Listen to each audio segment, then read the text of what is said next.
Good morning, boys and girls, and welcome back to school. Hi, Mr. Presley here with you on this magnificent Monday. Today is Monday, February 7th, 2022. We're glad you're back with us for a day of learning. It's Monday in Mrs. Mueller's classroom. Mrs. Mueller's classroom, I'm in her class today, this morning. Look what she's got up. She's got two big things that we can all use every day as part of our learning. She has up the chart here, how to calm down. So remember, when we're having big feelings, we want to stop, use your signal to stop, name your feeling, how you're feeling, and then calm down. Sometimes that's some belly breaths, maybe that's sometimes counting up or counting down. Sometimes that's using positive self-talk, like you're gonna be okay, this is all right. Maybe what I want to do right now is do some breathing. Maybe right now what I want to do is walk away. So it's great to see the chart up here of what you do when you want to calm down. First, stop, right? Name that feeling and then calm down. And the second thing up here, which is great, we've been talking about the last few weeks, is our problem-solving steps. So you can see the steps to solving a problem. We've already said, say the problem, so you name the problem without blame, and then think of solutions to the problem. What are some possible solutions? There's always more than one solution to a problem, so we want you to think of all the different solutions to that problem that you could have. Then E is explore the consequences. Okay, what would happen if I did this?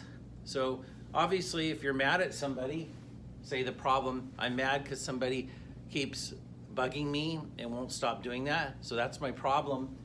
I can think of solutions, walk away, tell them to stop. I could kick them, but if I kick them and I explore the consequences, what would happen if I kick them? They'd get hurt and I probably would get in trouble. So we want you to explore the consequences. If I walk away, then maybe that helps me calm down and then I ignore them and they'll stop. I could try that.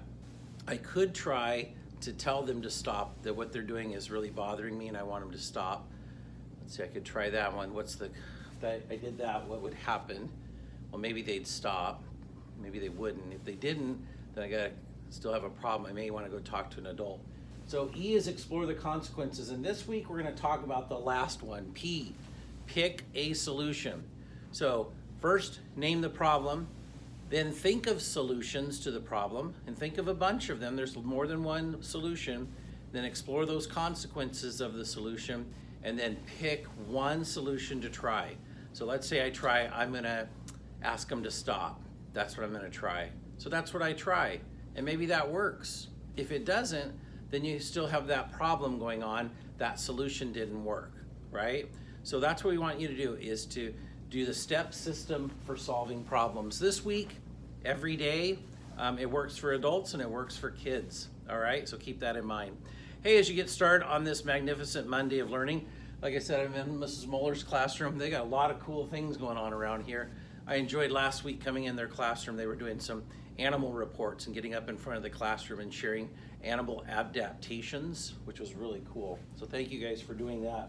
Hey, on our lunch menu today, we have mini corn dogs and tater tots, or sun butter and jelly sandwiches. So those are the items on our lunch menu.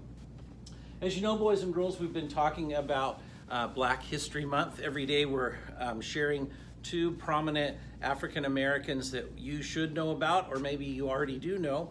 And we want to make sure that we share out the highlights of the contributions that they've made to our country. So the first one I'm going to share with you is Carter Woodson.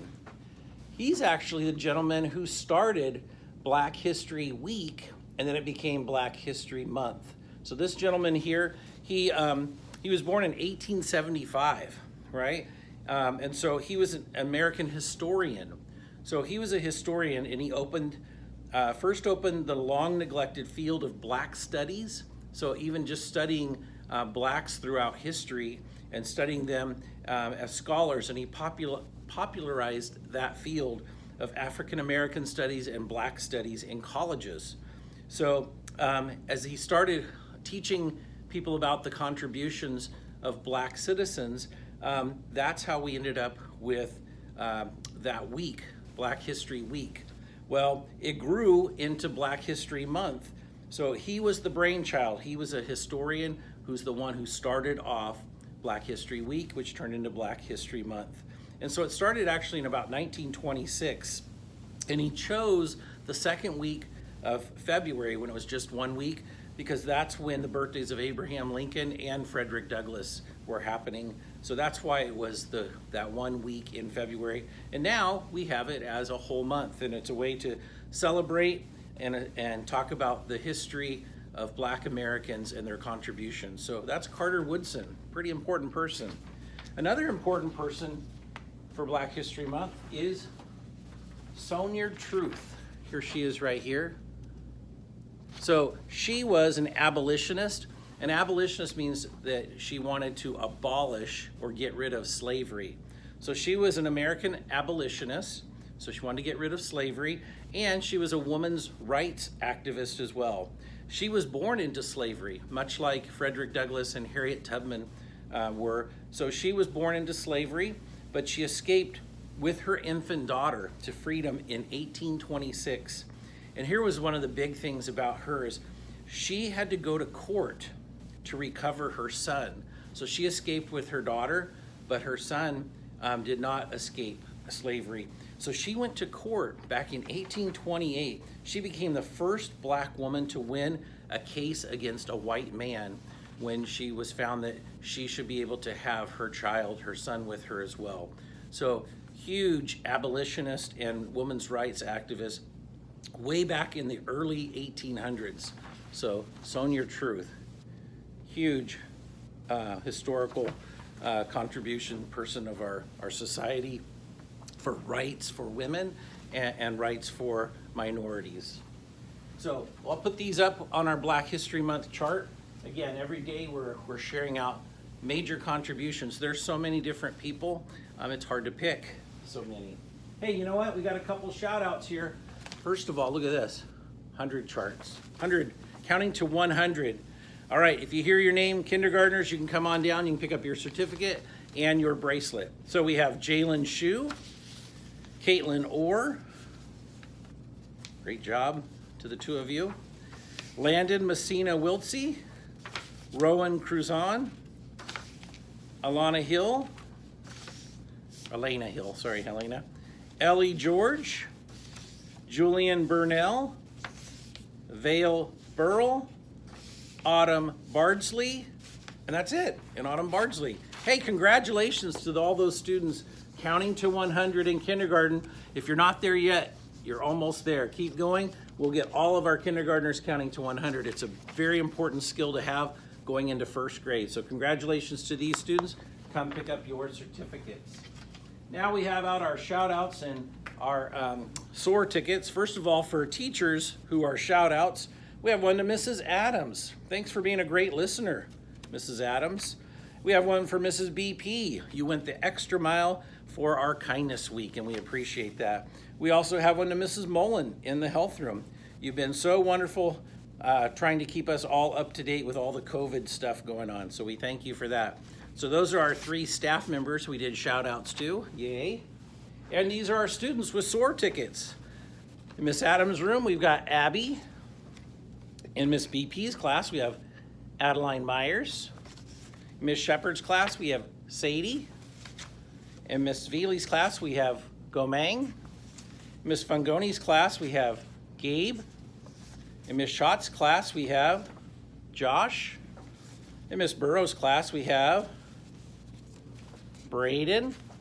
Mrs. Gillespie's class, we have Kellen. Miss Young's class, we have Jaden. And this is from Miss George in music for caring, being so kind to a sad classmate. Thanks, Jaden, for helping others out. That's awesome. In Miss Fuller's class, we have Mana.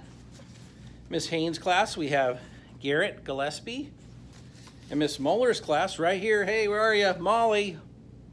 Congratulations, Molly. In Miss Harper's class, also from Miss George in music, we have Dalton.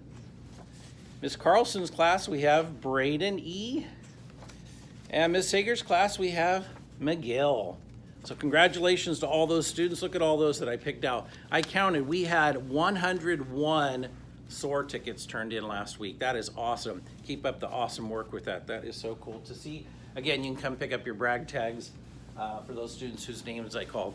Hey, you guys watching the Olympics? Look, I've got on my Team USA lanyard today. Look, Team USA shirt.